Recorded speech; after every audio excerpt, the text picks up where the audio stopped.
Copa আমেরিকার ফাইনালের পর আর মাঠে দেখা যায়নি লিওনেল মেসিকে। কবে ফিরবেন সেটা নিয়েও গোপনীয়তা রক্ষা করে চলেছে ইন্টার মায়ামি ও আর্জেন্টিনা। সঙ্গে বাড়ছে সমর্থকদের উৎকণ্ঠা। আগামী মাসে বিশ্বকাপ বাছাইয়ের দুটি ম্যাচ আছে বর্তমান বিশ্ব চ্যাম্পিয়নদের, সেই দলেও রাখা হয়নি মেসিকে। ধারণা করা হচ্ছিল হয়তো লম্বা সময়ের জন্য মাঠের বাইরে থাকতে হবে আর্জেন্টাইন সুপারস্টারকে। তবে ঠিক এমন সময় আসার কথাই জানালেন ইন্টার মায়ামি কোচ তাতা মার্তিনো।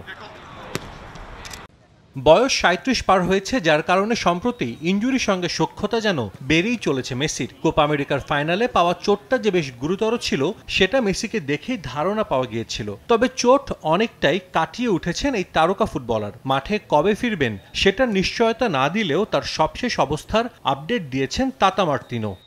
সে দলের সঙ্গে অনুশীলন করছে না, তবে মাঠে আছে এবং ফিজিক্যাল ট্রেনারদের সঙ্গে কাজ করছে। তার অবস্থার উন্নতি হচ্ছে। মেসিকে আর্জেন্টিনা দলে রাখা হয়নি কারণ সে খেলার মতো অবস্থায় নেই। আমরা এখনই অনুমান করে কিছু বলছি না সে কবে মাঠে ফিরবে। অনুশীলনে ফেরার পর মাঠে সে কেমন অনুভব করছে সেটার উপর অনেক কিছু নির্ভর করছে।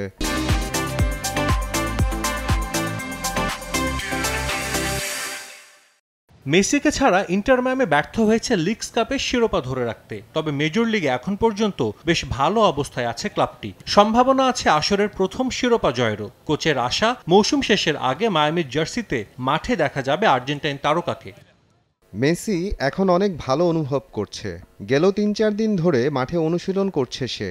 আমি এখনই কোনো দিনক্ষণ বলছি না সে কবে মাঠে ফিরবে, সেটা বলা ঠিক হবে না। তবে সে ফেরার খুব কাছে আছে। চোট থেকে সেরে ওঠার শারীরিক ও মানসিক দিক আছে।